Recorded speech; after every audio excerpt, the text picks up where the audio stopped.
Muchas gracias por... Vamos a dar inicio a la presentación Peligros geológicos en el Ecuador, origen, consecuencias y prevención. A continuación, la charla va a ser dictada por estudiantes de las carreras de Geología, Minas, Petróleos y Ambiental como actividad del proyecto de vinculación que se denomina la difusión de ciencias de la Tierra para los estudiantes de la USA, y en este caso, que será dictada para docentes y también para todos los asistentes en la sala. Las preguntas se las realizará al final de la charla. Cualquier inquietud también estamos en el chat. Sí, muchas gracias a la asistencia e iniciamos, por favor.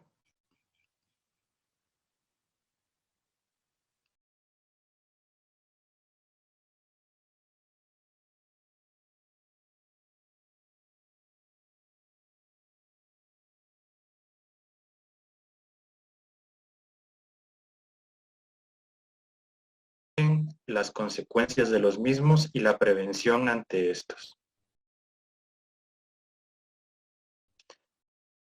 Nos enfocaremos básicamente en tres tipos de peligros, el cuales son el peligro por sismos, peligro por erupciones volcánicas y peligro por inundaciones y deslizamientos.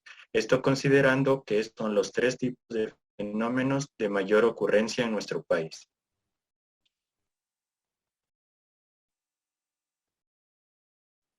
Para iniciar tenemos que abarcar el contexto geodinámico de nuestro país y del planeta. Esto se debe a que este es el factor condicionante principal para la actividad sísmica y volcánica en nuestro país.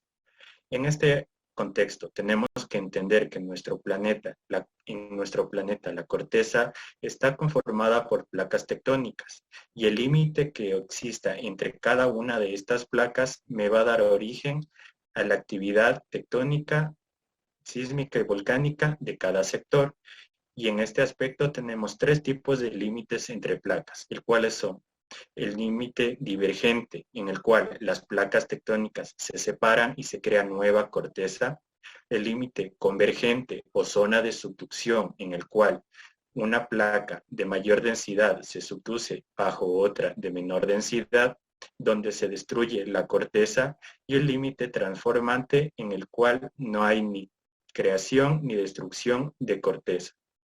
En este aspecto tenemos que entender que nuestro planeta se encuentra en una zona de subducción, es decir, en un límite convergente, en el cual la placa de Nazca se subduce bajo la placa sudamericana, generando así una intensa actividad sísmica, principalmente en la costa ecuatoriana, y controlando también la actividad volcánica que se refleja principalmente en la cordillera de los Andes.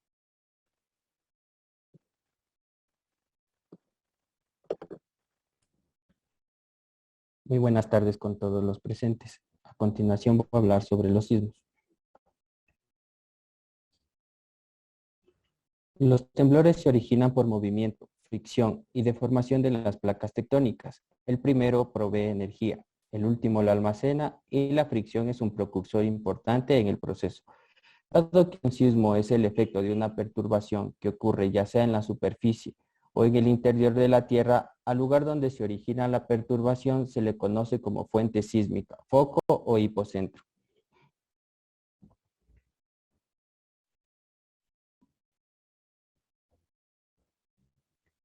Consideramos sismos a los temblores o terremotos que se presentan con movimientos vibratorios, rápidos y violentos de la superficie terrestre, provocados por perturbaciones en el interior de la Tierra debido al choque de las placas tectónicas. La diferencia entre temblores y terremotos está dada por la intensidad del movimiento sísmico, siendo el más peligroso este último, pues su efecto destructivo puede ser fatal. Un sismo es un movimiento repentino de la corteza terrestre que se produce cuando hay una liberación de energía causada por fracturas de roca donde se encuentran las placas tectónicas. Un terremoto es prácticamente lo mismo que un sismo. Sin embargo, en el lenguaje popular y en diferentes regiones se lo denomina así cuando su grado de magnitud es muy alto y causa muchos daños en la superficie.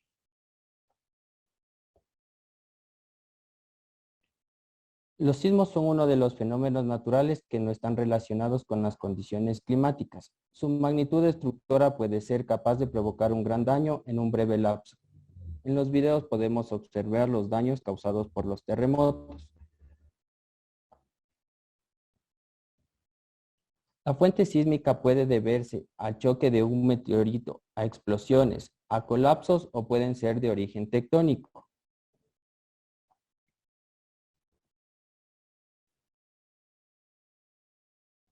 En el siguiente gráfico, en el gráfico de la izquierda podemos comparar los sismos históricos y los más recientes, debido a la liberación de energía que causaron, siendo el más catastrófico el de Valdivia, Chile, en 1960, de 9.5 en la escala de Richter.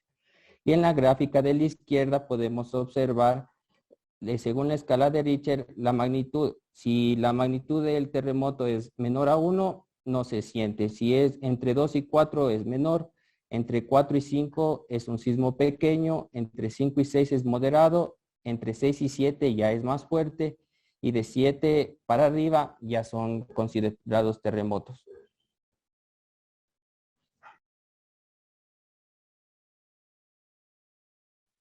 Una vez conocido un poco más acerca del movimiento vibratorio de los sismos, vamos a ahondar ahora sí en las consecuencias del mismo, siendo una de ellas el daño a los edificios, la caída y derrumbe de casas y otros accidentes urbanos, los cuales suelen cobrar un alto precio en vidas humanas. Después de la ocurrencia de un terremoto es necesario evaluar el nivel de daño de cada edificio y estimar su usabilidad. La geometría, el material de construcción y el periodo en el que fueron construidos son factores importantes que ayudan a definir el nivel de vulnerabilidad. Como otra consecuencia, podemos tener también el daño a los sistemas industriales y otros sistemas tecnológicos, como podemos observar en las imágenes antes de un sismo y después el fracaso de estas estructuras industriales y de la parte tecnológica, como el cableado, los postes, entre otros, conduce a grandes pérdidas económicas. También la falla de algunos de estos sistemas tecnológicos que utilizan materiales tóxicos, explosivos e inflamables, como vemos en las imágenes, da lugar a otros peligros que incluyen la pérdida de vidas humanas y graves problemas ambientales. Así también existen los daños a los sistemas de transporte. La falla o el daño de los sistemas de transporte, como las carreteras, ferrocarriles, estructuras acompañantes como puentes, túneles, muros de contención, entre otros, no suelen relacionarse con pérdidas de vidas humanas. Sin embargo, el daño de estos sistemas causa muchos problemas adicionales. Aparte de la pérdida económica directa, los daños provocan interrupción del suministro oportuno de alimentos, medicamentos y equipos. El video que estamos observando es el video del sismo de Pedernales en la vía que se encuentra en Manta. Otro punto importante en estas consecuencias son las epidemias. Los grandes terremotos de este siglo verdaderamente no registran grandes epidemias de enfermedades contagiosas. Sin embargo, debido a la alta cantidad de cadáveres dentro de un sismo y la mala atención de los mismos, se podría generar una epidemia que puede ser aún peor que el propio sismo. También suelen ocurrir incendios luego de los sismos. Al ocurrir el movimiento del suelo en medio del sismo, las tuberías de gas podrían llegar a romperse, generando con tan sola una pequeña chispa varios incendios, el cual puede llegar a producir un gran daño no solo material, sino de pérdidas humanas. Algo parecido que aconteció en el sismo de México de 1985.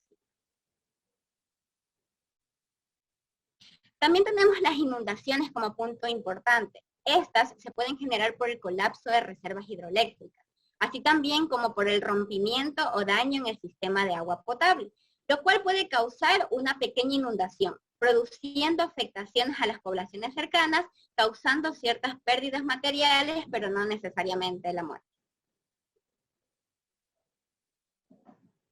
También tenemos los deslizamientos de tierra. Las elevaciones como cerros, colinas y montañas con pendientes muy abruptas pueden ceder a la fuerza de los sismos y generarse así avalanchas capaces de sepultar poblaciones enteras como estamos observando ahora mismo en el video. Y no solo pueden existir estos daños, sino también otros, como en el caso del terremoto del Reventador aquí en Ecuador en 1987, el cual generó el colapso del Sote, generando afectaciones económicas y ambientales.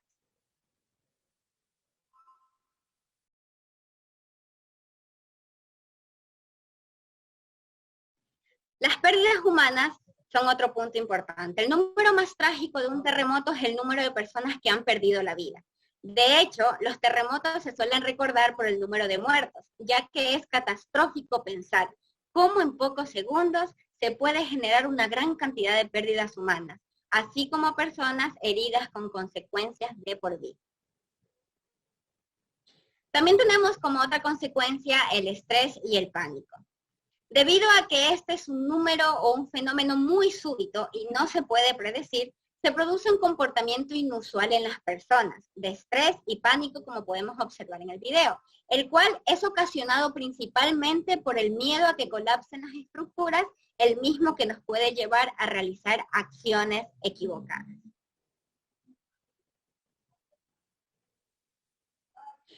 El sacudimiento de los suelos es otro punto importante en estas consecuencias. Según el tamaño y su ubicación, un sismo puede causar los fenómenos físicos de sacudimiento de terreno, debido a las ondas que salen del subsuelo hacia la superficie, el cual se relaciona con la aceleración de la gravedad, siendo esto lo que no permite que una persona logre mantenerse en pie como normalmente suele estar, así como observamos a la mujer que está en el video.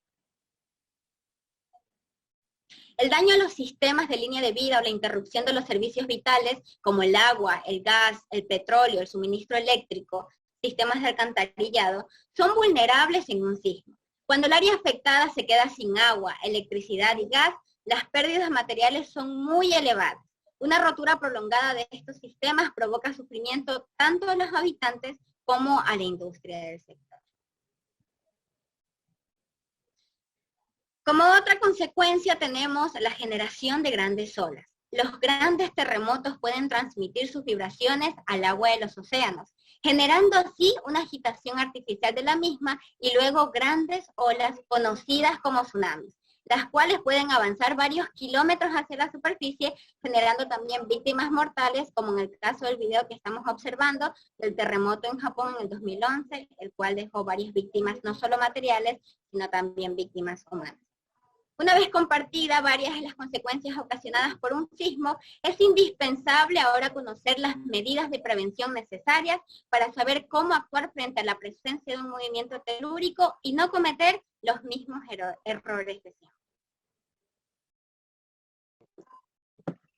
Como se mencionó antes, tenemos que entender que las medidas de prevención se deben realizar y tomar para así reducir la pérdida tanto de vidas como las pérdidas estructurales. Esto tenemos que entenderlo principalmente porque vivimos en un país sísmicamente activo, en el cual se puede dar este tipo de fenómeno en cualquier momento sin algún aviso previo. Estas medidas incluyen acciones a tomar antes del fenómeno mediante el conocimiento del mismo, durante el fenómeno, precautelando la integridad mediante las acciones tomadas previamente y después del fenómeno, entendiendo lo que sucedió para así aprender del mismo y para un siguiente evento estar más preparados.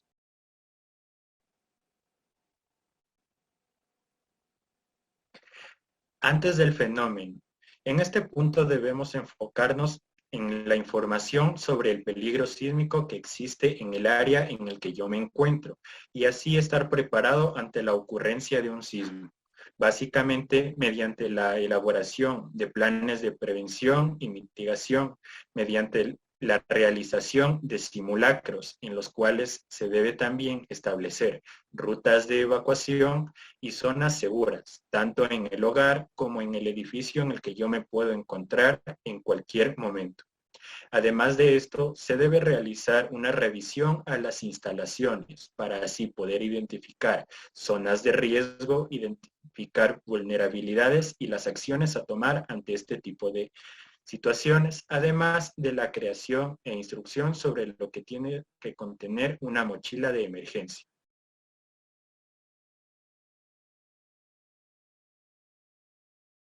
Durante el fenómeno, Principalmente aquí se tiene que actuar con calma, en base a todo lo que se aprendió en la etapa previa.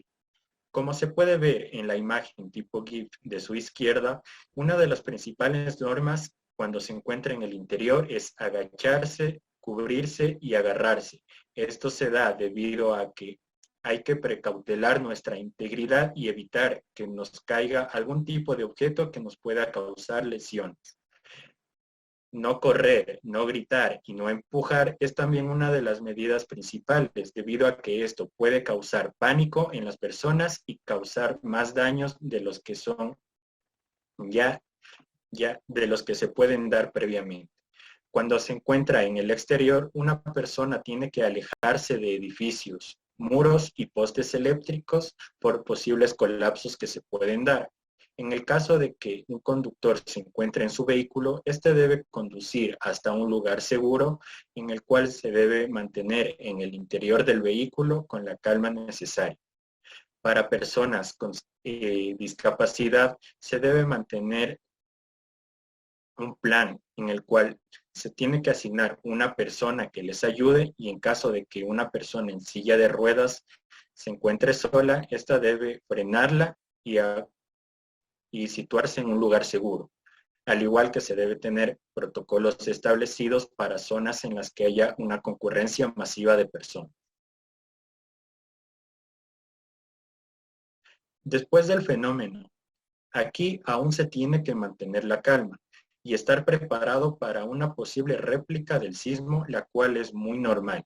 En este punto se tiene que verificar si se han sufrido lesiones, tanto las personas como las estructuras en las que yo me encuentro o se encuentran a mis alrededores. La información es clave, sin embargo, hay que atender a fuentes oficiales para no crear pánico en la población. La tecnología como celulares o tablets debe ser utilizada solo en caso de emergencia, porque con estas se puede realizar una transmisión de información falsa, generando estrés en la población. Se debe también tener en cuenta que hay que cerrar las llaves ante posibles fugas de agua, verificar el tendido eléctrico, cortes de luz en las instalaciones y posibles fugas de gas que se puedan dar.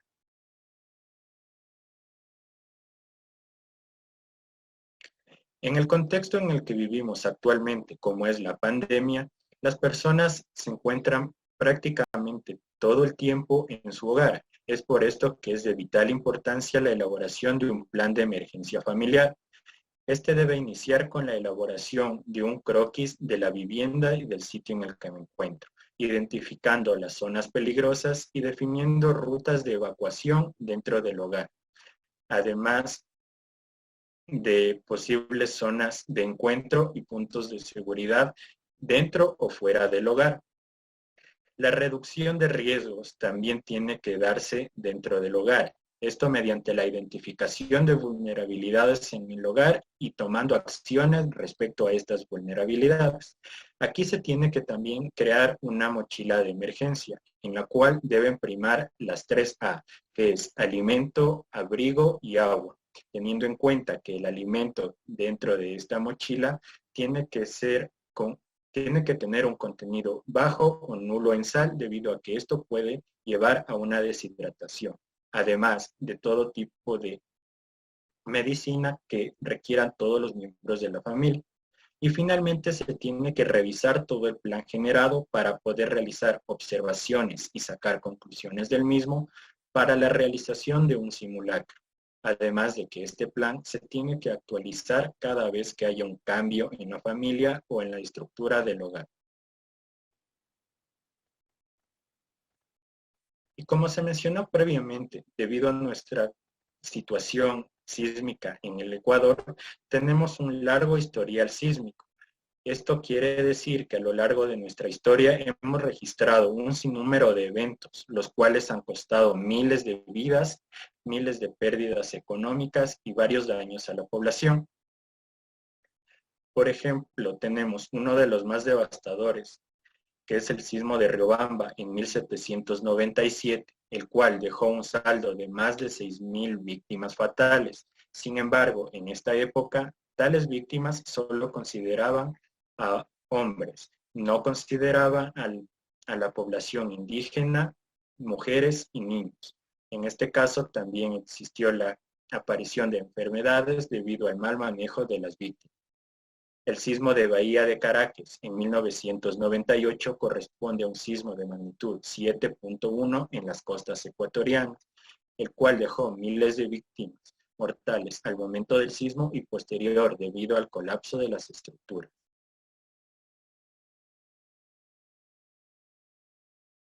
El sismo de Pujilí en el año de 1996 corresponde a uno de magnitud 5.7, el cual dejó un saldo de 62 víctimas fatales. Sin embargo, debido al colapso de las estructuras a lo largo del poblado, cerca de 3.000 familias quedaron damnificadas directamente.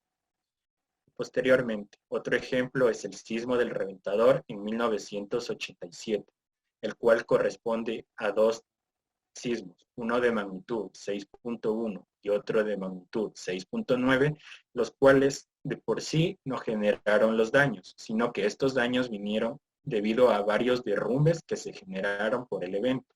Uno de estos afectó al sistema de transporte de crudos del Ecuador, generando pérdidas económicas demasiado elevadas.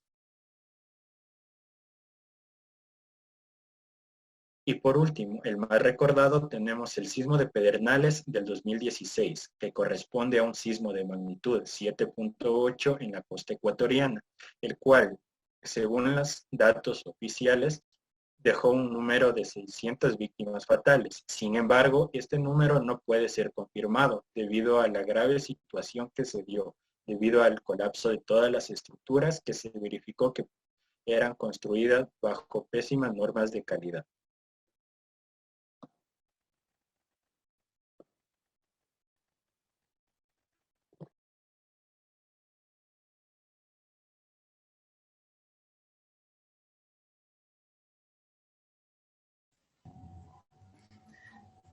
A todos los presentes en la sala, tengan ustedes una buena tarde. A continuación explicaremos sobre las erupciones volcánicas. Al hablar de erupciones volcánicas tenemos que hablar de los volcanes. Entonces, primero, la palabra volcán proviene del latín vulcanos, nombre del dios romano Vulcano, o Hefesto, el dios griego del fuego y la herrería.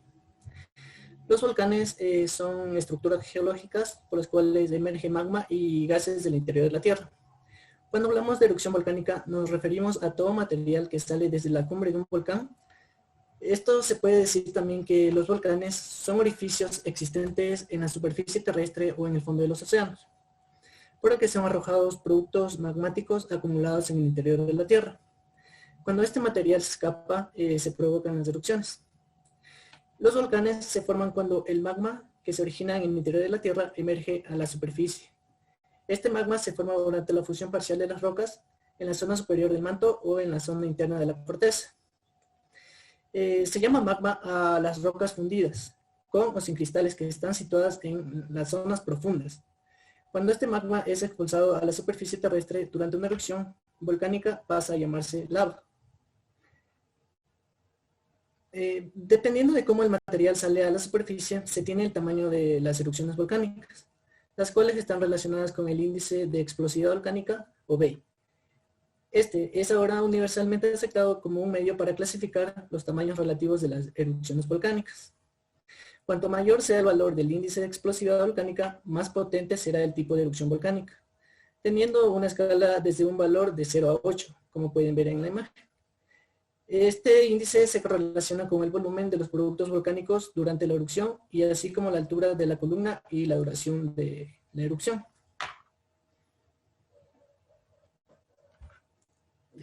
Durante una fase eruptiva, un volcán puede mostrar diferentes tipos de comportamientos o tipos de erupciones volcánicas. Estas se las puede ordenar de menor a mayor violencia. Aquí en la figura se ilustra la explosividad asociada a la altura resultante de las columnas eruptivas de los diferentes tipos de erupciones. Una erupción más explosiva está asociada a una mayor expulsión de ceniza, agua y gases a la atmósfera.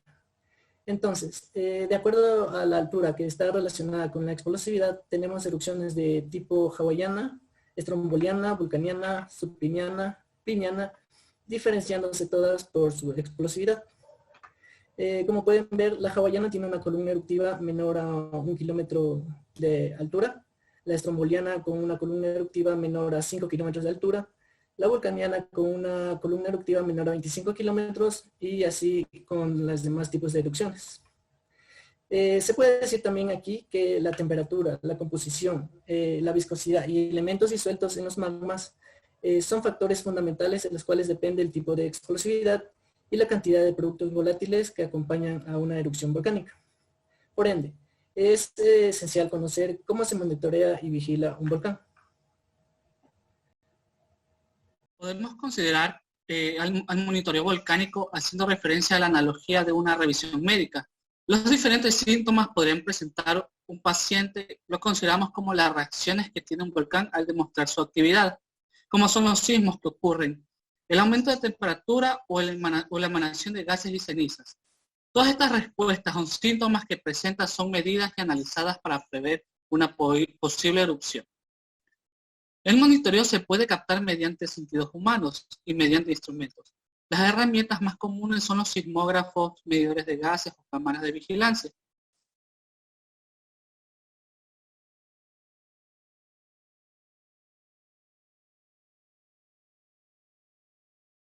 La evolución de la actividad de un volcán es medida a través del tiempo. Estas actividades esporádicas son medibles para establecer estadísticamente y probabilísticamente el comportamiento futuro del volcán. Si observamos la gráfica, vemos que los ejes son la actividad y el tiempo. Un volcán puede ser clasificado mediante su actividad, y este puede ser durmiente, inactivo, activo o extinto. Donde si vemos a lo largo del tiempo, un volcán puede pasar de estar extinto a estar despierto, y a su vez pasar de actividad a una actividad eruptiva. Pero esa misma puede mantenerse siendo activo o volver a estar inactivo. Cambios en su actividad no pueden ser predichos, pero sí podemos estar en constante vigilancia para evitar catástrofes. En el Ecuador existen institutos que miden y clasifican los volcanes según su actividad.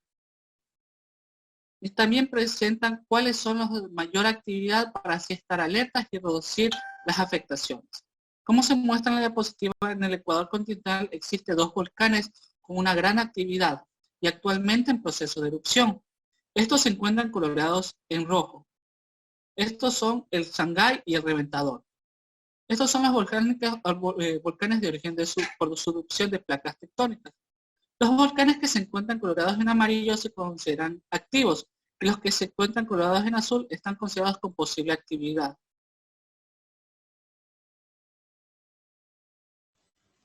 Entre los peligros volcánicos están la caída de cenizas, los flujos de lodos o lahares, los flujos piroclásticos, los flujos de lava, las avalanchas de escombro o los gases volcánicos. Las cenizas son piroclastos que tienen un tamaño menor a 2 milímetros y puede clasificarse en varios tamaños. La ceniza fina se parece mucho a los granos de harina, la de grano medio es similar a los granos de sal y la ceniza gruesa es más parecida a los granos de azúcar. La ceniza fina puede resultar especialmente problemática, no solo porque puede alcanzar distancias más largas, sino que además puede estar suspendida en el ambiente donde es fácilmente respirado. Otras características de la ceniza es el color, que también son importantes, pues ofrecen pistas valiosas a los científicos sobre los procesos que están ocurriendo en el volcán o sobre sus fases eruptivas. Los flujos de lodo o lahares son mezclas compuestas por agua, cenizas, rocas y escombros productos del arrastre. Esto debido a que presenta una velocidad de 30 a 100 kilómetros por hora y tiene un espesor desde pocos a decenas de metros y recorren grandes distancias. Los flujos piroclásticos son nubes calientes de rocas, de ceniza y gases volcánicos que alcanzan velocidades que van desde 60 hasta 200 kilómetros, con temperaturas de 200 a 800 grados centígrados que fluyen por valles y quebradas por los cuales recorren grandes distancias. Los flujos de lava son derrames de roca fundida originados en el cráter o en las fracturas de los flancos del volcán, que descienden y pueden alcanzar distancias de hasta varias decenas de kilómetros.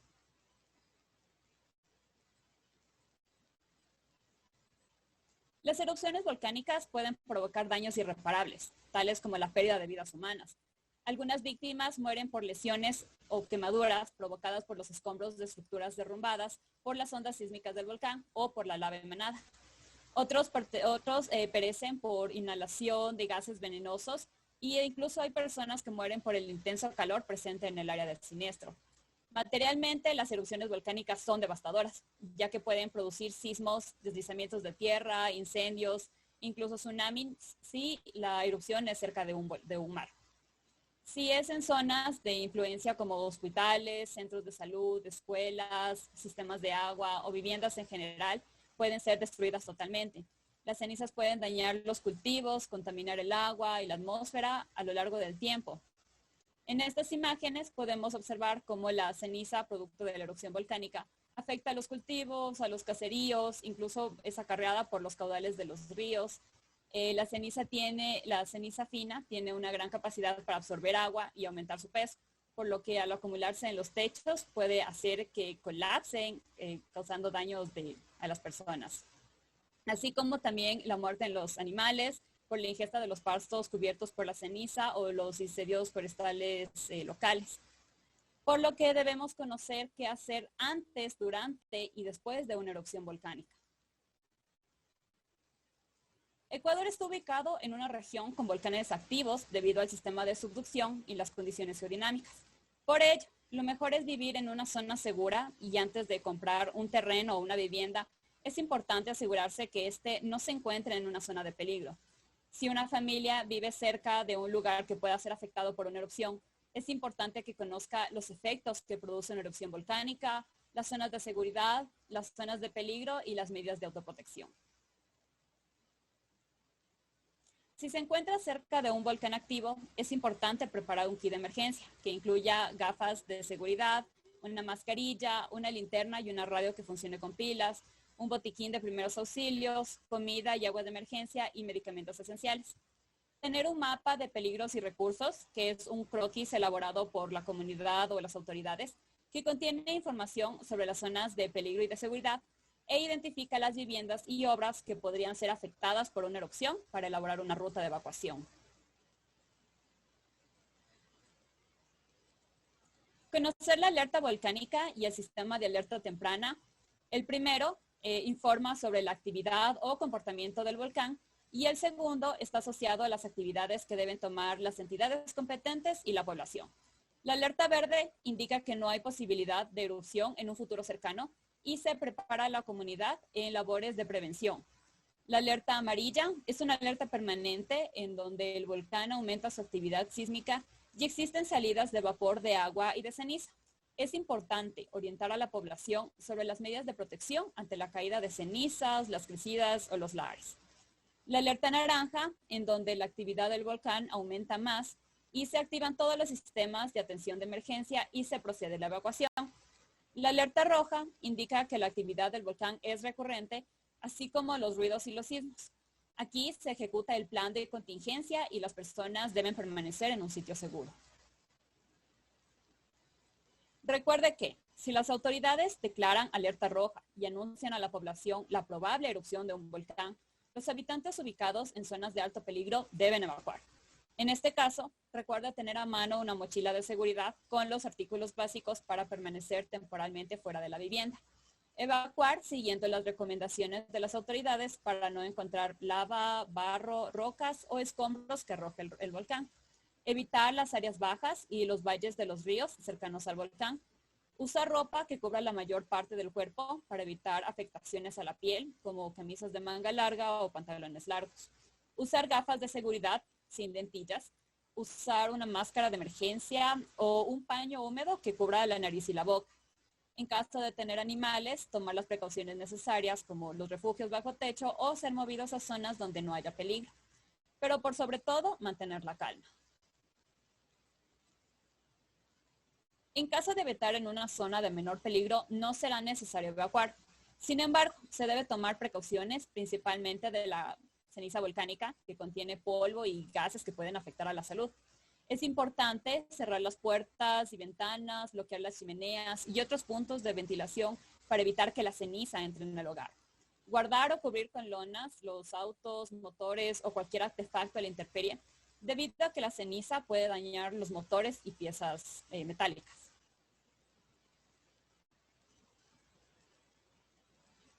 Es importante mantenerse informado por noticiarios o fuentes oficiales. No difundir rumores por redes sociales, pues puede causar pánico. Conducir con cuidado y a baja velocidad, puesto que la ceniza hace que las superficies sean resbaladizas, además de la dificultad de visibilidad. Enviar mensajes de texto o usar redes sociales para comunicarse, debido a que los sistemas telefónicos suelen colapsar tras un desastre. Solo realizar llamadas de emergencia. No subir a techos para remover la ceniza, salvo que se esté capacitado para ello y con los instrumentos adecuados para hacerlo. Proteger las fuentes y reservorios de agua, cubriendo los tanques y cisternas para evitar que entren en contacto con la ceniza. Barrer la ceniza utilizando una escoba o una pala, depositarla en bolsas resistentes o en costales y no mezclarla con agua, ya que se forma una pasta pesada similar al cemento. No salir de casa a menos que sea estrictamente necesario.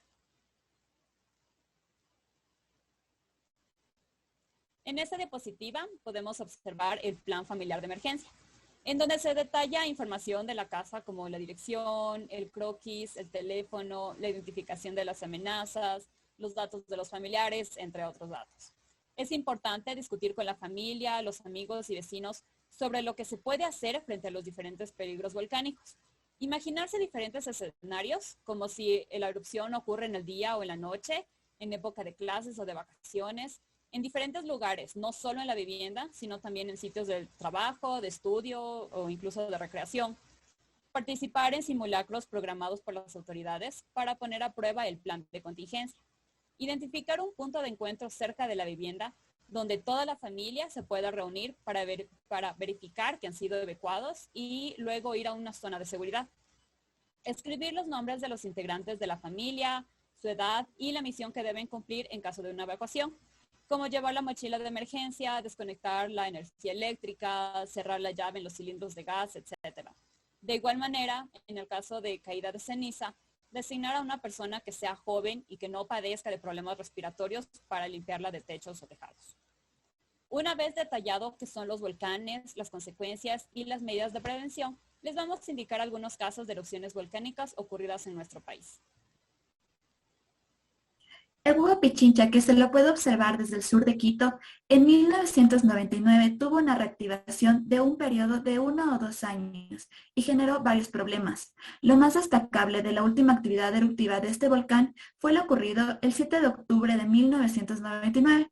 Como se observa en la diapositiva, una columna de ceniza alcanzó 15 kilómetros de altura, lo que causó el cierre del antiguo aeropuerto internacional de Quito por 10 días, y además generó problemas de visibilidad y respiración debido a las altas concentraciones de polvo volcánico que cubrieron las calles. En dichos eventos, los flujos piroclásticos afectaron el río Cinto y quemaron vegetación. La frecuencia de las erupciones grandes del volcán Huapi Pichincha es aproximadamente cada 500 a 1000 años.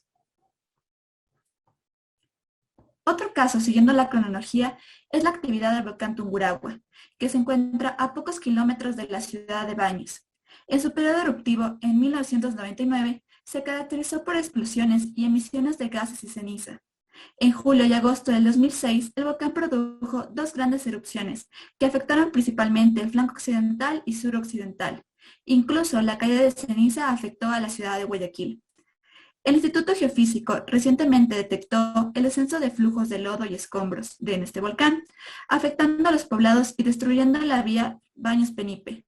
Esto se debe a que las fuertes lluvias removilizan el material volcánico existente en las quebradas.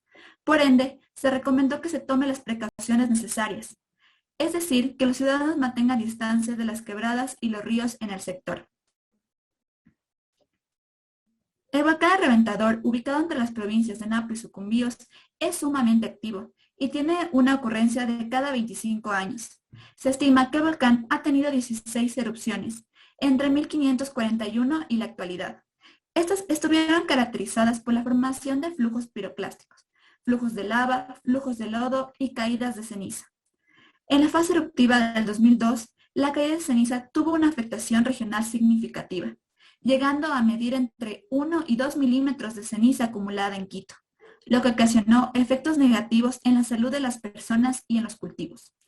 El Reventador también es el responsable, así como otros volcanes activos del Ecuador, de la suspensión de agua potable y la paralización de aeropuertos en Quito y Guayaquil. En el 2002, el Aeropuerto Internacional Mariscal Sucre, que sirve a Quito, fue cerrado. Hubo suspensión de servicios de agua potable, debido a que los reservorios de agua que se encuentran en la parte oriental de Quito fueron afectados y hubo muchas pérdidas económicas.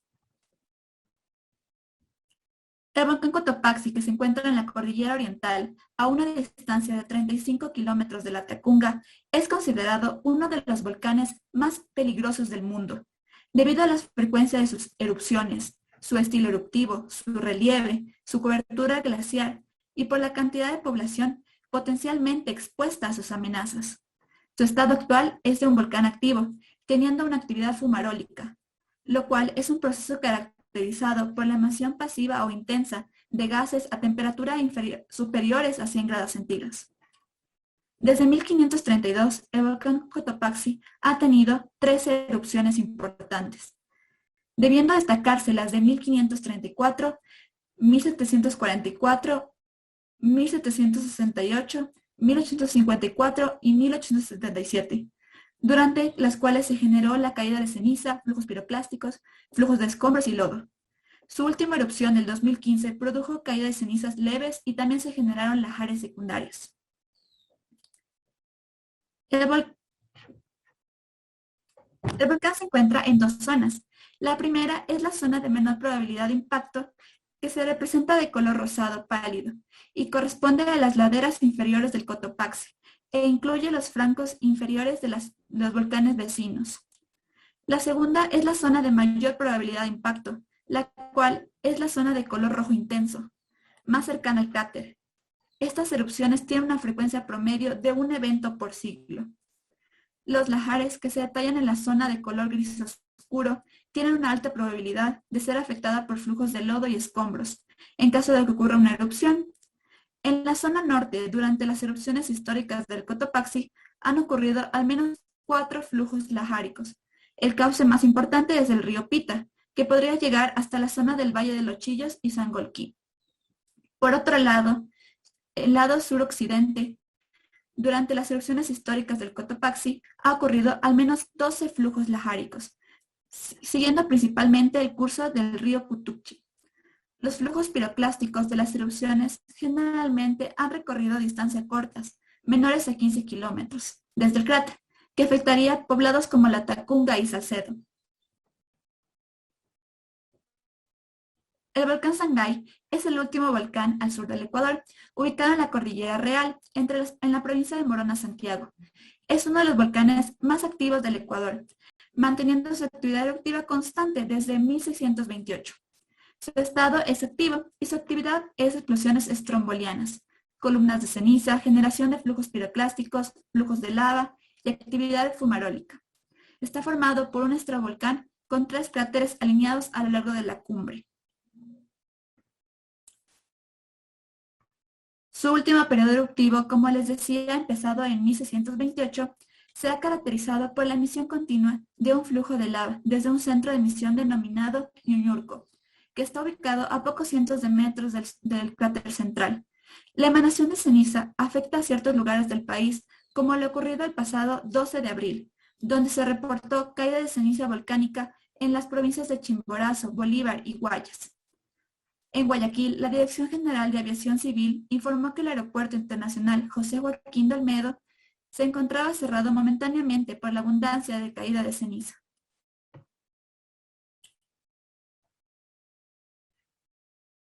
El volcán Sangay existen drenajes por donde podrían circular los flujos de desecho, que posteriormente son transportados por los ríos Volcán y Upano, en forma de escombros y de pozo lahárico. Todos estos escombros serían llevados por el cauce del río, teniendo como resultado diferentes afectaciones, como lo ocurrido el 11 de marzo, donde se rompió el dique que representaba el río Volcán, en confluencia con el Upano en Morón, Santiago. Los dos ríos ya venían soportando y acumulando gran cantidad de material procedente de la emanación del volcán Sangay. Con esto concluimos con la exposición de los fenómenos asociados a la dinámica interna del planeta y a continuación con los fenómenos asociados a la dinámica externa del planeta.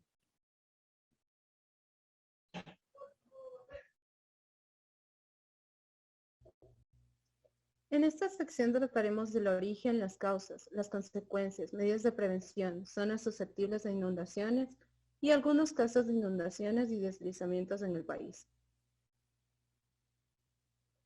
El agua es uno de los recursos naturales más valiosos de cualquier país, debido a los beneficios sociales y económicos que se derivan de su consciente explotación. Sin embargo, junto con las ventajas, existen también situaciones extremas, tales como las inundaciones. ¿Qué es una inundación? Es un evento que debido a la precipitación provoca un incremento en el nivel de la superficie libre del agua, de los ríos o el mar mismo, generando invasión o penetración de agua en sitios donde usualmente no la hay, y generalmente daños a la población, agricultura, ganadería e infraestructura. Existen dos tipos de inundaciones, las cuales se dan en dependencia del tiempo de establecimiento. Las inundaciones de lento desarrollo, que son aquellas que se desenvuelven durante un plazo de días en los cuales se tiene tiempo para la aplicación de planes de prevención. Y las inundaciones repentinas, que son aquellas que se desarrollan en minutos, sin señales visibles de lluvia. Este tipo de inundaciones suelen ser las que arrastran rocas, árboles, lodo y otros escombros, que pueden arrasar con cualquier cosa a su paso.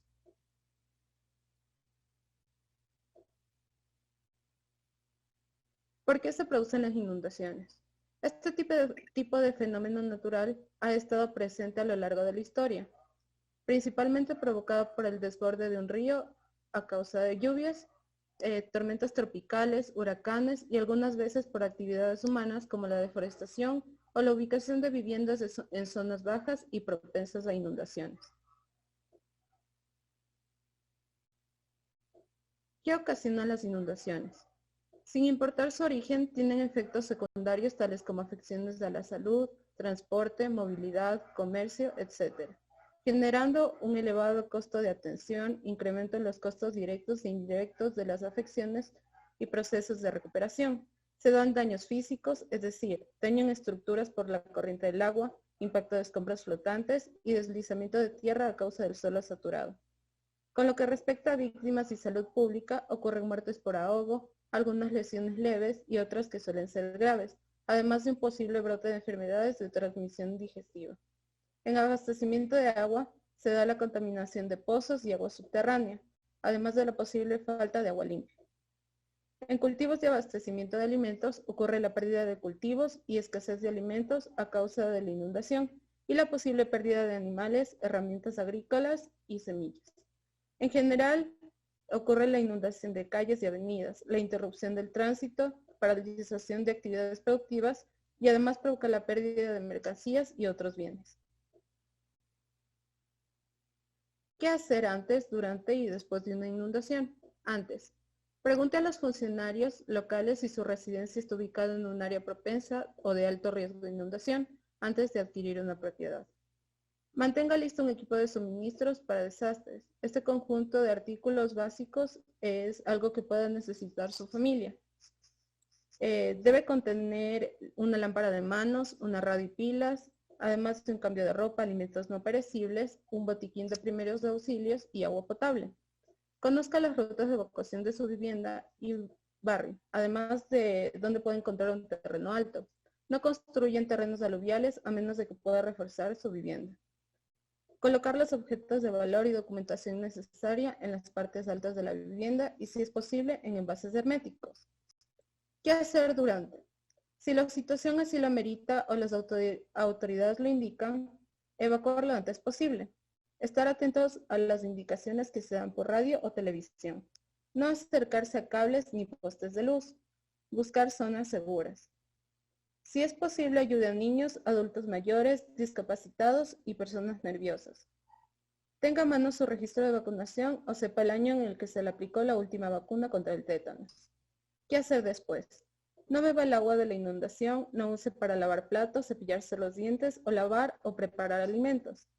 Evite manejar por áreas inundadas y agua estancada. Tan solo 6 pulgadas, que son 15 centímetros de agua aproximadamente, pueden hacerle perder el control de su vehículo. No pise ni toque cables eléctricos caídos. No acercarse a construcciones que es posible se derrumben. No movilizar heridos. Es mejor dar aviso a personas especializadas para este tipo de ayuda. Mantenerse informado a través de los medios de comunicación y la Secretaría Nacional de Gestión de Riesgos. Es importante identificar los elementos morfológicos que sean inundables, inundados o susceptibles a inundación y realizar una zonificación de unidades geomorfológicas afectadas por este fenómeno en forma permanente o temporal. Las parroquias con mayor susceptibilidad en Quito son Calderón, Comité del Pueblo, El Condado, Ponciano, Iñaquito, Rumipamba, Jipijapa, Mariscal Sucre, La Concepción y Belisario Quevedo al norte de la ciudad. La Libertad, San Juan y Centro Histórico en el centro, y Solanda, San Bartolo, Chimbacaya, La Ferroviaria, La Mena, Turubamba y La Ecuatoriana al sur. ¿Dónde son más frecuentes? Los sectores importantes que presentan mayores ocurrencias de inundaciones son Paicapamba, algunas quebradas como la quebrada Tajamar, la quebrada Ocaña, la quebrada Santa Rosa, Santo Domingo, quebrada Caupicho, El Recreo, La Concepción, Kennedy, quebrada Carretas, quebrada Loiza, la quebrada San Luis, San Antonio de Pichincha, la Planada, entre otras. Del 24 de septiembre del 2019 al 20 de enero del 2020 se registraron 56 inundaciones en Quito, las cuales fueron en los sectores de Calderón, El Hoyo y El Faro, Eugenio Espejo, La Delicia, Los Chillos, Manuela Sáenz y Tumbaco.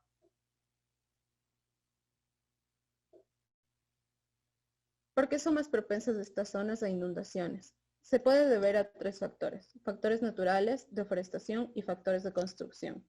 En factores naturales, en las ciudades al momento de empezar su crecimiento se fue diseñando un sistema de alcantarillado integral, específicamente para casas, mas no se tomó en cuenta que al instante en que la ciudad creciera se iban a necesitar tuberías mucho más grandes, y por ende, estas evitarían cualquier tipo de inundación.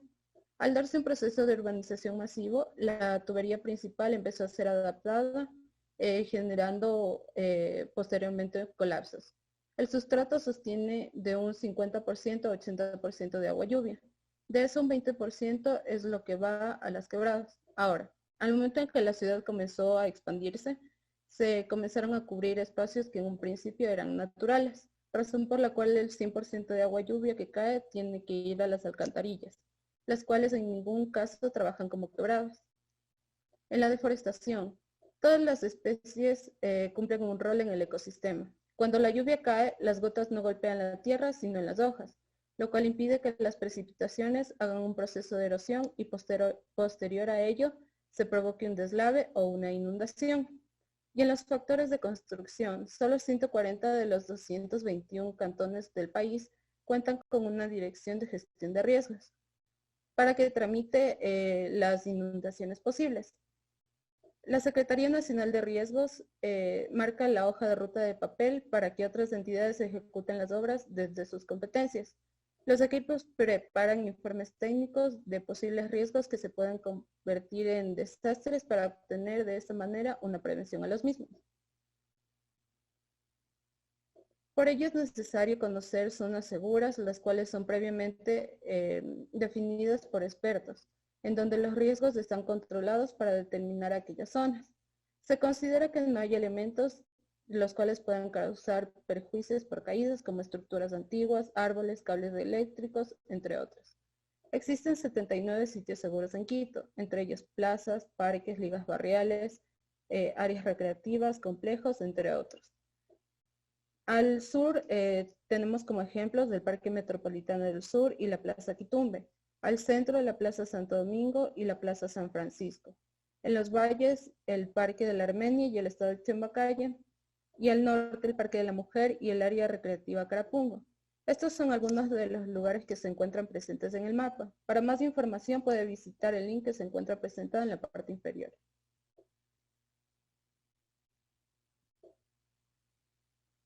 Casos de inundaciones en Quito. Quebrada La Raya. Este tuvo lugar el 23 de enero de 1986, de 4 a 4:45 p.m. La inundación se debió a la insuficiencia de la evacuación del agua de las cañerías de ciertos sectores. Entre los daños se mencionan 5 manzanas inundadas de lodo y basura, así como la interrupción del tráfico en la avenida Vencedores y el desbordamiento de una represa lo cual provocó el arrastre de lodos, piedras, maleza y toda clase de desechos. En la inundación por crecida del río Collago, la cual tuvo lugar el sábado 4 de mayo del 2013, se registraron fuertes lluvias en la zona del Cerro Punta Loma. Estas fuertes precipitaciones registradas en las parroquias del Quincha y Guayabamba produjeron la crecida del río Collago, inundando varios sectores de la cuenca, desde la quebrada Alpachaco en el sector de La Esperanza, la quebrada Cascajo y el río Collago en el sector de Guayabamba. Resultaron afectadas 3 viviendas, 10 familias, con un total de 36 personas, entre niños y adultos. Además, se registraron daños electrodomésticos y enseres. Y mediante un monitoreo aéreo se determinó daños en áreas destinadas al cultivo y la piscicultura.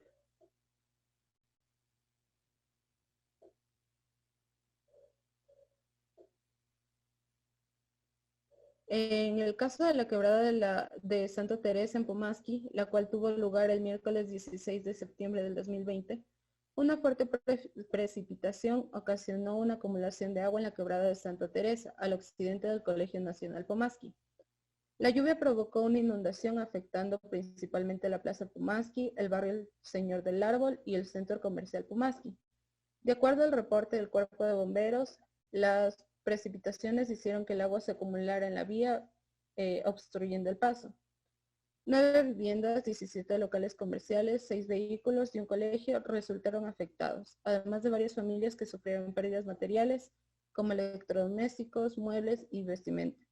La Secretaría Metropolitana de Seguridad entregó alimentos y ropa a los perjudicados. Con esto concluyo la presentación de inundaciones y procedo a darle paso a mi compañero para que explique los deslizamientos.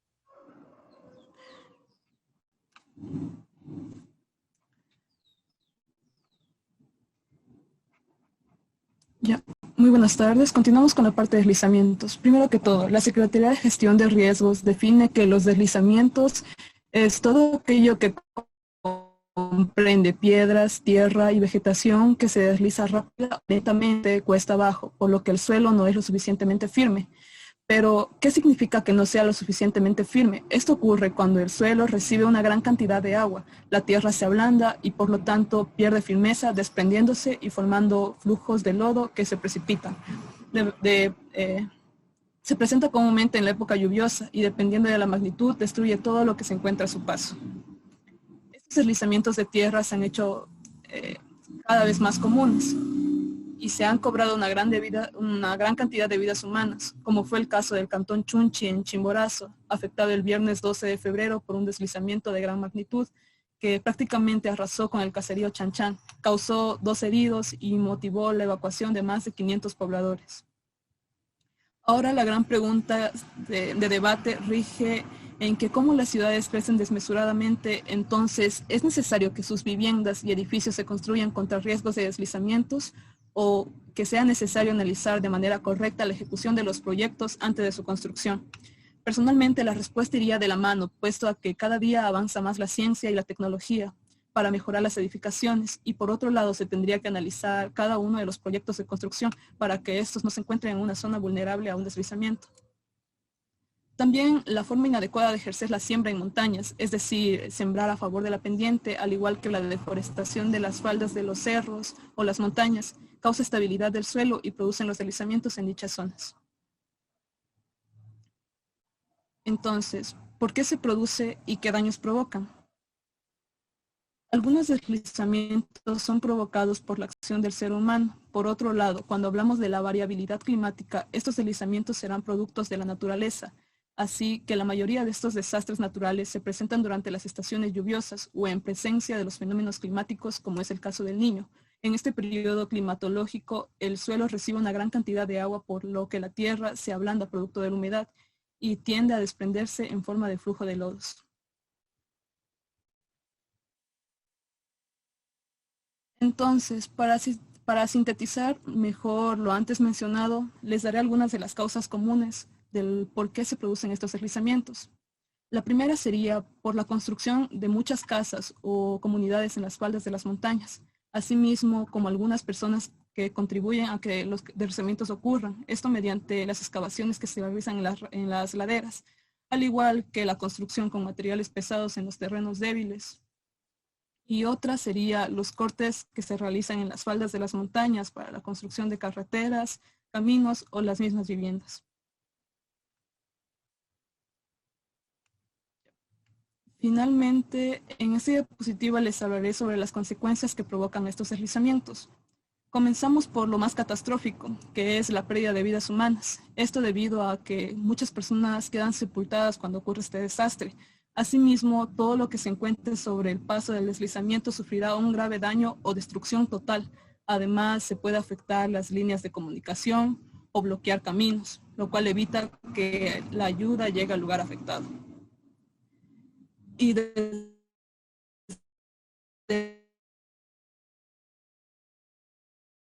el ámbito económico también encontramos la reducción del valor de la propiedad en estas zonas.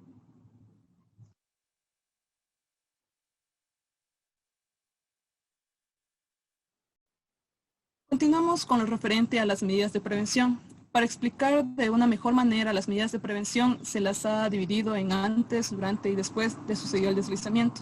El enfoque se lo ha realizado enfocándonos un poco en la circulación en las vías, debido a que en cualquier momento podemos estar propensos a encontrarnos este tipo de riesgos cuando conducimos. Por tanto, antes, como medidas de prevención, antes de los deslizamientos, se debe asumir que en todas las zonas con pendientes fuertes puede ocurrir un deslizamiento, y aún más si en este sector existe una deforestación o incendios. Otra opción es la investigación de la zona de riesgo. Eso se puede obtener con una consulta en internet, noticias o incluso preguntando a las personas que conozcan el sector. Se recomienda también tratar de evitar conducir por las noches. Esto debido a que reduce la visibilidad del camino y no permite ver avisos como pedazos pequeños de roca en la carretera que pueden avisar que está por ocurrir este desastre. Al igual que también estar atentos a la señalética presente en el camino. Estos suelen avisar en qué zonas encontramos mayor peligro de deslizamientos y prevenirnos en caso de cualquier incidente.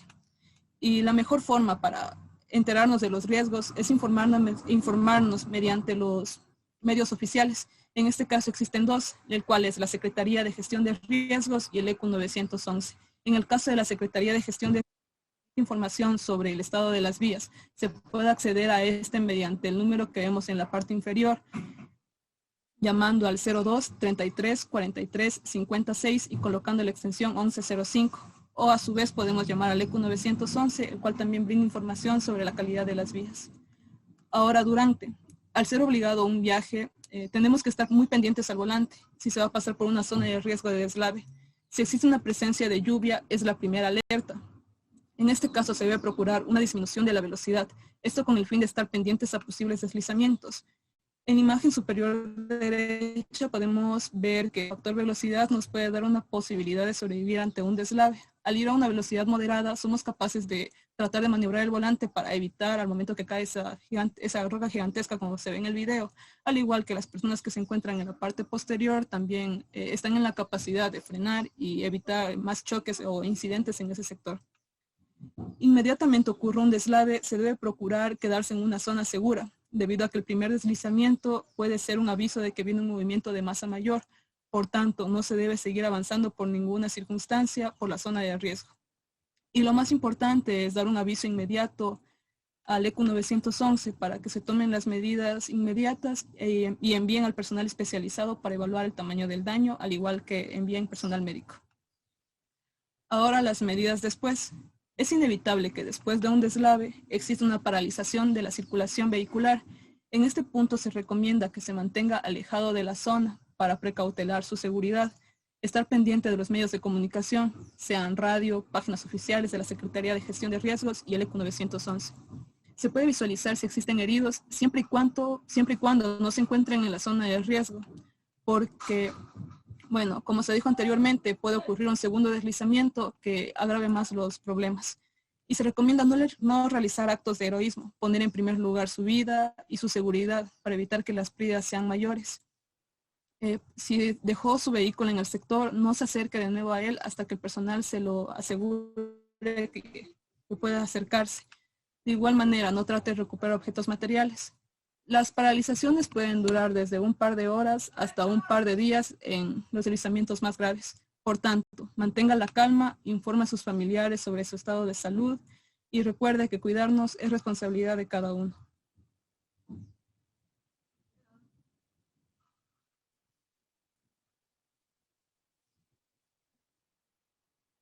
En la siguiente diapositiva tenemos que en la figura de la izquierda podemos visualizar el mapa de susceptibilidad a los movimientos en masa en el Ecuador. Con un color verde oscuro podemos visualizar las zonas en las cuales es más probable que existan deslizamientos.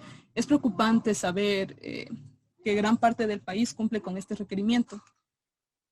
Entonces, se han colocado 3 de los ejemplos más reconocidos a nivel nacional y que se escuchan con mayor incidencia, empezando desde el norte en la vía Aloac-Santo Domingo.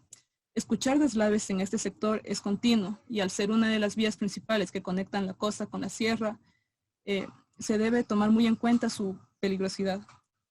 La vía Tena-Baeza es una de las vías que conectan la Amazonía con la sierra. De igual forma, la gran cantidad de lluvia propia de la Amazonía hace que este sector sea continuo para escuchar noticias de deslaves. Tenemos también la vía Puyo Baños. En ese sector es otro de los lugares más problemáticos para los deslaves y existen registros de heridos y fallecidos en los múltiples deslizamientos en este sector y en los antes mencionados. Además, también podemos encontrar casos como Chunchi, el cual ya se habló con anterioridad, y el desastre de la Josefina, que ocurrió en el año de 1993, dejando un saldo de 6 fallecidos y cerca de 7.000 damnificados por mutilaciones y pérdidas materiales. Y así podemos encontrar muchos otros ejemplos. Una de las formas más fáciles de hacerlo es buscar en los diarios digitales con el tajo, etiqueta, deslizamientos de tierra, y podemos ver el historial de noticias relacionadas con este tópico. En la parte inferior se encuentra un link con noticias del comercio relacionado con este tema. Eso sería todo lo relacionado con esta exposición. Finalizamos dando las gracias por su atención y abrimos paso a las preguntas.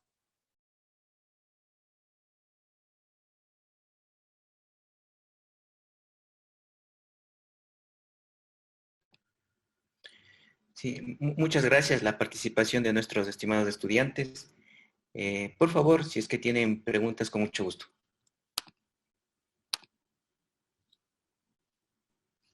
Bueno, las erupciones volcánicas son manifestaciones de la actividad interna del planeta y que obedece a esos procesos físicos y químicos que ocurren en el manto, ¿sí? Y en los niveles un poco más superiores entre la interacción manto-corteza, ¿sí? Esto sucede, es como cuando nosotros tenemos una botella de Coca-Cola, ¿sí? Todo ese componente líquido, gaseoso y sólido que viene a ser el magma está bajo presión, como la botella de Coca-Cola está en solución, ¿sí? Y una erupción se genera cuando yo o se separa la fase líquida de la fase gaseosa. Es como cuando yo empiezo a agitar la botella de Coca-Cola, ¿ya?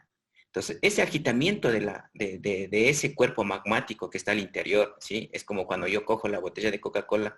¿Cómo yo puedo generar el agitamiento de la botella de Coca-Cola? ¿Sí? Puede ser porque le pongo en la mesa y por vibraciones naturales empieza a agitarse y separar el gas y el líquido, generar mucha presión hacia la parte de afuera y por mucho largo tiempo luego salir el líquido hacia afuera. Entonces, lo mismo puede ocurrir dentro del volcán. ¿Cómo más puedo yo agitar la botella de Coca-Cola? Yo le cojo la botella y le empiezo a agitar. Entonces, puede ser por movimientos tectónicos, ¿sí? Como sismos de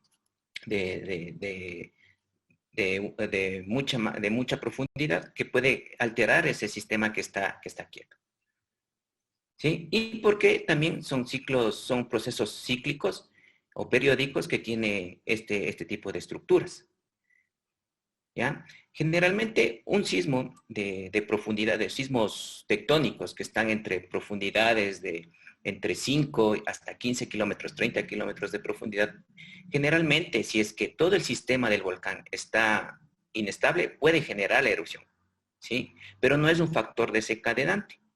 Han ocurrido ocasiones que después de grandes terremotos o grandes sismos, sí han activado o han iniciado el proceso eruptivo que ya estaba en curso, como por ejemplo, aquí tenemos un ejemplo muy claro como el del Tungurahua en la erupción del 14 de julio del 2006, en donde hubo un sismo en el sector de Palora, a más de 80 kilómetros del volcán, y que desencadenó que ese periodo eruptivo que mantenía el volcán se acelere y desencadene en una erupción. Pero esa respuesta o ese esa evidencia de ese movimiento fue aproximadamente después de 8 o 12 horas, ¿sí? Pero también ha habido ejemplos en donde sismos han generado casi inmediatamente la erupción volcánica, como lo que ocurrió el 18 de mayo de 1980 con el monte Santa Elena, en donde un sismo hizo que se destabilice el volcán y haya esa erupción, ¿sí? Y un ejemplo no tan lejano fue lo que ocurrió últimamente con los terremotos que ocurrieron en Japón, con la reactivación y el proceso eruptivo del volcán Sakurajima. Ya, No muchas sé. gracias. Sí, sí. Ya lo entendí. Ok, muchas gracias. Tal vez alguien más otra pregunta. Hola, buenas noches. Yo tengo una pregunta. ¿Por qué se dice comúnmente que luego de haber habido un terremoto, dicen que se activan erupciones volcánicas? O sea, tengo claro que la Tierra se estremece y tal, pero ¿por qué la erupción volcánica? Ya, como explicaba la compañera, ¿no? O sea, no es mandatorio, o sea, no es que ocurre un sismo y hay la erupción. O sea, un ejemplo también claro de eso fue con el proceso eruptivo del Cotopaxi, que empezó en abril del 2015, se mantuvo hasta el 2016, más o menos, ¿sí? Inicio del 2016, que ya estaba el sistema volcánico del Cotopaxi estaba muy inestable, ¿sí? Entonces, el volcán podía activarse nuevamente más violentamente o mantener la actividad o bajar su actividad, ¿ya? Pero ya estaba muy inestable, ¿sí? Entonces, ocurrió el sismo del 16 de abril del 2016, un sismo de gran magnitud, ¿sí? Pero que generó mucha energía, mucha perturbación al interior de la corteza, que también pudo generar la erupción del volcán, pero no lo hizo, ¿sí? Porque posiblemente las condiciones físicas del sismo no permitió que se desestabilice más el sistema y haya la erupción, ¿ya? En cambio, caso contrario, lo que ocurrió con el monte Santa Elena, donde el sismo sí, además estuvo muy cerca del volcán y todas esas propiedades físicas de la generación del sismo hizo que el volcán que ya estaba inestable se inestabilice más y se desencadene la erupción. ¿Ya? No hay cierta correlación, no se construye muy bien la correlación, pero sí puede ser una causa, dependiendo de las propiedades que presente el sismo, ¿no? Como la profundidad y la magnitud y la distancia a la cual se encuentra el centro eruptivo. Ok, muchas gracias por dejar la duda. Muchas gracias. Tal vez alguien más otra pregunta. Muy buenas tardes. Yo tengo la pregunta de por qué el factor de construcción hace que las zonas de inundación sean más propensas. ¿Alguien que pueda ayudarme con esa respuesta? Ingeniero Albán. Gracias, Jorge. Estaba esperando primero que los estudiantes den una respuesta. A ver, el problema de inundación es un problema complejo. Es un problema que tiene varias aristas. Las ciudades planas generalmente son afectadas por inundaciones de dos tipos. La una es por desbordamiento de los ríos y la otra es por lluvias extremas que obviamente los sistemas de alcantarillado no alcanzan a evacuar la cantidad de agua que se ha dado. Quizás uno de los mejores ejemplos de zonas inundables históricas es Chone, donde que recurrentemente se tienen inundaciones y cuando se presenta el fenómeno del Niño, que es un fenómeno extraordinario, obviamente gran parte de la ciudad es inundada. Los procesos de urbanización, de construcción, lamentablemente no siempre han respetado los cauces naturales. Y eso es un problema que se tiene a nivel de país. Es lamentable que los cauces sean cada vez más destinados a proyectos urbanísticos. La naturaleza no va a entender aquello. Entonces, cuando se dan las lluvias, simplemente el agua tiene que buscar por dónde salir.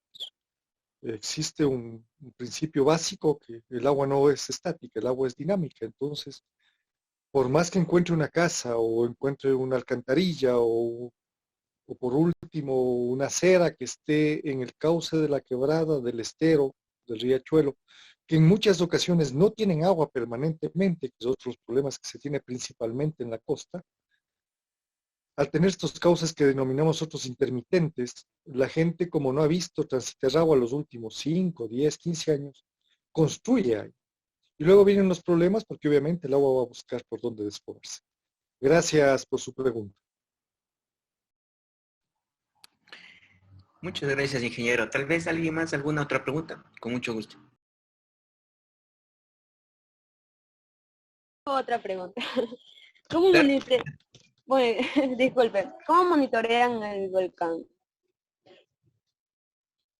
¿Qué utilizan como para mantener al tanto de lo que pasa con él?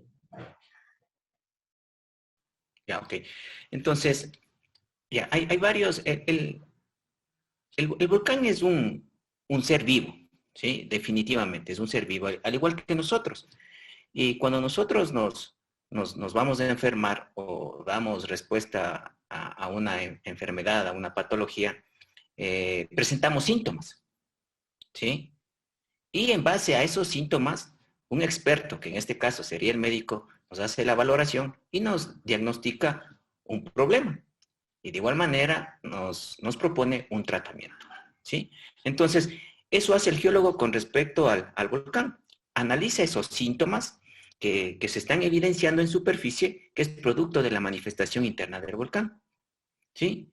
Y que hay varios métodos en los cuales se puede hacer ese monitoreo, ¿sí? La parte visual directa, es decir, yo estoy frente al volcán y veo que está saliendo ceniza o está una fumarola, ¿ya? O si veo que está descendiendo un flujo de lava o estoy observando un flujo piroclástico. Y la otra es monitoreando la actividad interna del volcán, ¿sí? En la parte superficial es como, por ejemplo, como nosotros cuando presentamos fiebre, que nos palpamos el rostro, la cabeza y está caliente, ¿no es cierto? Entonces igual el volcán, ¿sí? Entonces cuando está en actividad volcánica o presenta tipo de actividad, ya va a presentar la manifestación de temperatura en superficie y que puede ser medido en base a sensores remotos como cámaras infrarrojas, ¿sí? Que hacen la misma función que un termómetro cuando nosotros el médico nos estima la temperatura, ¿ya? Entonces, igual, el ascenso de magma causa vibraciones, ¿ya? Causa vibraciones. Ese ascenso de magma me quiere decir que el volcán está vivo, entonces es como la analogía a nuestro corazón. Nuestro corazón al momento de ir bombeando sangre causa vibraciones. Y esas vibraciones son registradas mediante instrumentos tecnológicos, ¿sí? Como un electrocardiograma en donde ve que el bombeo del corazón, que está funcionando bien, ¿sí? Me genera ciertas ondas. Estas ondas, dependiendo del tipo de ondas, me dice si el corazón está bien, si el corazón está funcionando mal. De igual manera, ¿sí? Esas vibraciones que generan el magma al interior del volcán van a generar ondas. Y en donde, dependiendo del tipo de ondas, me va a decir qué es lo que está sucediendo al volcán, ¿ya? Y también, si es que quiero saber un poquito más, el médico dice, miremos, ya sé lo que puede tener, pero confirmemos qué es lo que le está generando ese malestar. Entonces, vayamos con los análisis químicos. Ya, entonces le manda a hacer un examen de sangre, le manda a hacer un examen serológico, etcétera, etcétera. Entonces, de igual manera, ¿sí? Al volcán hay estas manifestaciones. Entonces, tomamos los gases, hacemos el análisis químico de los gases, ¿ya? Y se puede determinar cómo está el volcán. Todos estos parámetros son registrados mediante una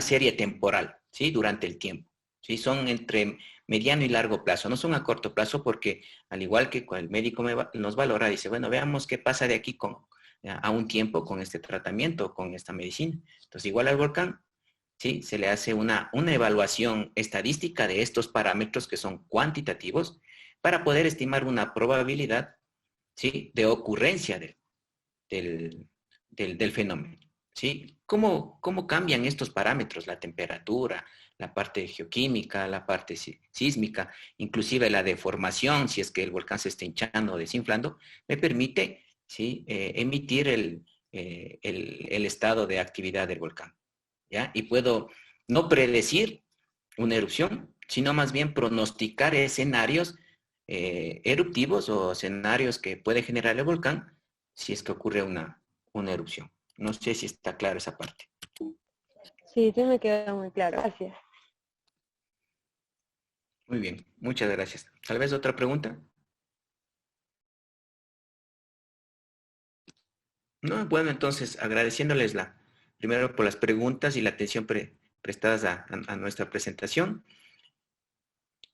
Esperemos que de cierta manera hayamos cumplido las expectativas con respecto al conocimiento acerca de estos procesos naturales. ¿Sí? Muchas gracias a todos y hasta la próxima.